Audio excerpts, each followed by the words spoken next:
तो बच्चों कैसे हैं आप सब। मैं उम्मीद करता हूँ आप सब बहुत अच्छे होंगे, बहुत बढ़िया होंगे। तो आज हम लोग जो टॉपिक जो लेक्चर लेके आए हैं वो भारतीय संविधान की विशेषता यानी भारतीय संविधान की ऐसी कौन कौन सी विशेषताएं हैं जो इसको बाकी संविधानों से अलग करता है और जो हमें as a student as a नागरिक होने के नाते इन विशेषताओं को जानना बहुत ही जरूरी है।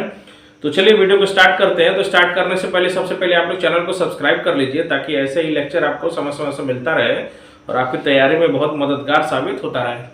तो चलिए वीडियो को स्टार्ट करते हैं। भारतीय संविधान की विशेषता देखते हैं। तो विशेषता में जो हमें फर्स्ट पॉइंट देखना है वो हमें देखना है भारतीय जनता द्वारा निर्मित जो भारत का संविधान है, जो उसका मेन कॉन्सेप्ट है, जो फिलॉसफी है वो भारत की जनता ही है। ठीक है ना। तो आइए इसको विस्तृत रूप से समझते हैं कि इसका मतलब क्या हुआ। तो इस संविधान का निर्माण भारतीय जनता के प्रतिनिधियों द्वारा 1946 से 49, ठीक है ना, भारतीय जनता के प्रतिनिधियों द्वारा 1946 से 1949 में एक संविधान सभा, जो संविधान सभा हमारी बनाई गई थी, उसके द्वारा बनाने की प्रक्रिया की क्या की गई, शुरुआत किया गया। ठीक है। संविधान सभा को जनता के प्रतिनिधि संस्था, ठीक है ना, संविधान सभा को एक अलग नाम से भी हम जानते हैं, उसको क्या कहते हैं, प्रतिनिधि संस्था कहा जा सकता है, क्योंकि इसमें समाज के सभी वर्गों का तथा सभी विचारधाराओं का प्रतिनिधित्व था। ठीक है ना। जो हमारी संविधान सभा थी इसमें कह सकते हैं कि भारत के विभिन्न क्षेत्रों के अलग अलग भाषा भाषी राज्यों के रहने वाले लोगों की क्या थी, विचारधाराओं का प्रतिनिधित्व था, समावेश था। यानी कोई एक विशेष या पर्टिकुलर रीजन या क्षेत्र के लोग नहीं थे, सभी रीजन सभी क्षेत्र के लोग इसमें समाहित थे। चलिए अब नेक्स्ट पॉइंट देखते हैं कि इसके अतिरिक्त हमारे संविधान निर्माताओं ने 1935 के भारत शासन अधिनियम, जो कि मैंने लास्ट लेक्चर में मैंने बताया भी था कि 1935 के भारत शासन अधिनियम का बहुत गहरा प्रभाव हमें अपने संविधान में देखने को मिलता है।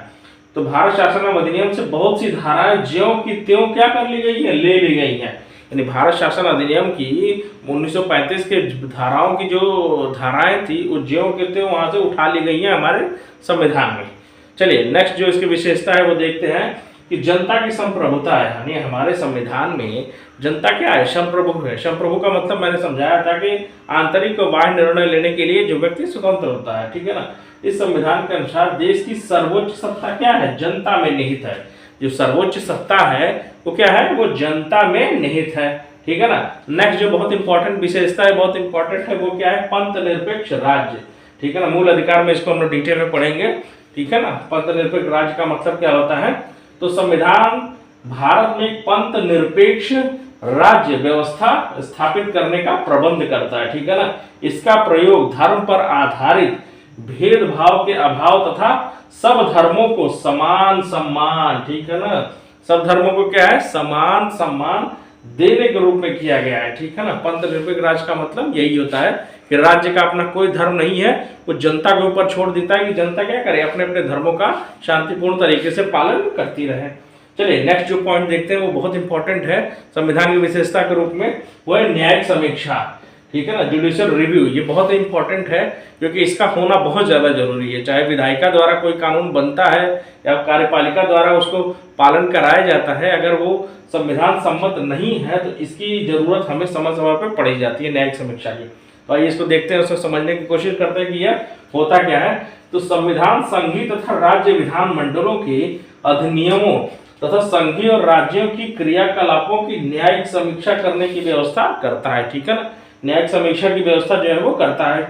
इस व्यवस्था के फलस्वरूप शासन के दोनों अंग, ठीक है ना, विधायिका कार्यपालिका पूर्ण सावधानी से कार्य करते हैं। ठीक है ना। कार्यपालिका हो गया और विधायिका हो गई, ठीक है, पूरी सावधानी से कार्य करते हैं कि जो हम कार्य कर रहे हैं वो संविधान सम्मत है कि नहीं है। ठीक है ना।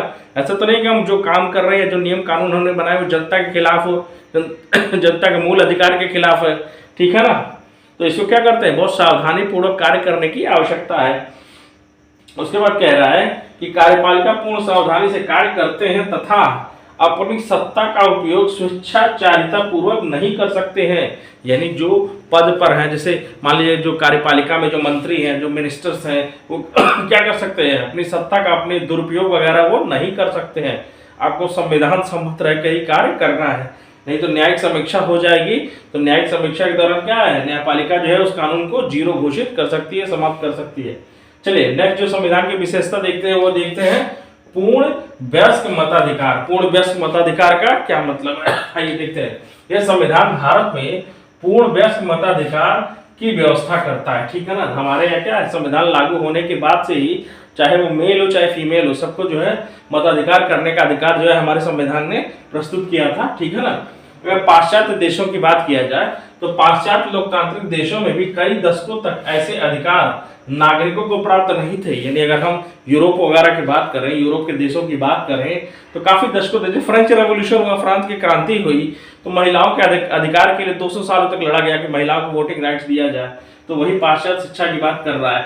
इस दृष्टि से भारतीय संविधान यह कदम क्रांतिकारी कहा जाएगा, ठीक है ना। यह कदम निश्चित रूप से क्या है, एक क्रांतिकारी है, क्योंकि हमारा देश संविधान जैसे ही लागू हुआ, देश हमारा जैसे ही आजाद हुआ, तो चाहे पुरुष हो चाहे महिला हो, सबको संवैधानिक रूप से वोटिंग राइट्स दिए गए कि वो जाके अपने मताधिकार का प्रयोग जो है वो कर सकते हैं, ठीक है ना। ये वास्तव में क्रांतिकारी प्रयोग था, क्रांतिकारी कदम था। चलिए अब इसके बाद देखते हैं कि जिसने कलम की एक नोक से पूर्ण वयस्क मताधिकार की व्यवस्था स्थापित कर दी, ठीक है ना। कलम की नोक से, यानी बहुत ज्यादा दिक्कत नहीं हुआ। हमारे स्वतंत्रता सेनानी जो है इतने इंटेलिजेंट थे, इतने पढ़े लिखे थे कि उनको पता था कि समाज में बराबरी तभी आएगी जब दोनों वर्गों को मताधिकार का अधिकार प्राप्त होगा, ठीक है ना। चलिए अब नेक्स्ट जो विशेषता हम देखते हैं वो देखते हैं हिंदी को राजभाषा के रूप में मान्यता देना। हिंदी को राजभाषा के रूप में मान्यता देना कहीं ना कहीं हमारे संविधान की एक बहुत बड़ी विशेषता मानी जाएगी। चलिए आइए इसको देखते हैं कि संविधान हिंदी को भारतीय संघ की राजभाषा के रूप में मान्यता प्रदान करता है।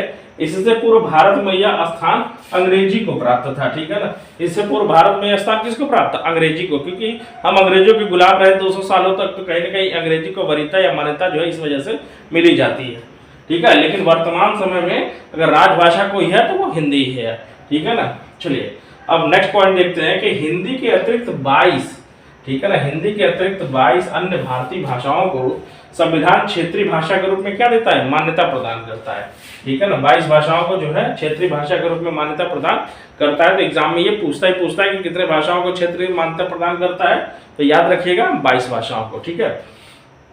चलिए एक और बहुत इंपॉर्टेंट विशेषता है, बहुत अच्छी विशेषता है हमारे संविधान की, कि विस्तृत संविधान है हमारा संविधान, ठीक है ना। तो आइए इसको समझने की कोशिश करते हैं कि भारतीय संविधान एक विस्तृत संविधान है, ठीक है ना। हमारा संविधान दुनिया का सबसे बड़ा लिखित संविधान है, ठीक है ना। चूंकि हमारे विभिन्नता इतनी ज्यादा है, डाइवर्सिटी इतनी ज्यादा है कि छोटे में समाहित करना इसको संभव ही नहीं था, तो इसलिए संविधान को बड़ा बनाया गया है ताकि सबको उसके अंतर्गत समाहित किया जा सके।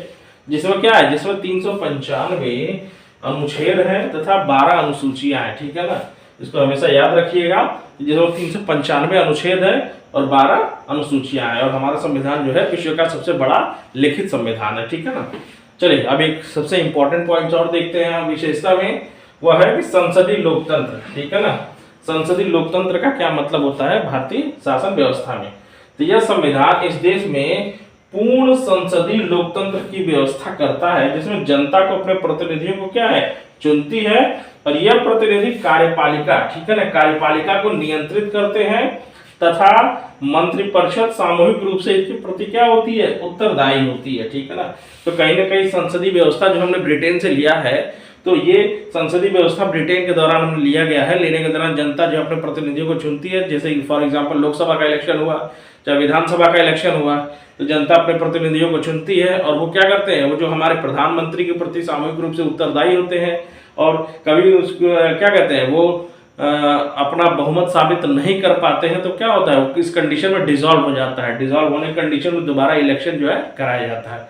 तो बच्चों, भारतीय संविधान की विशेषता का यह लेक्चर जो है यही समाप्त होता है, और इसका पार्ट 2 नेक्स्ट टाइम आएगा।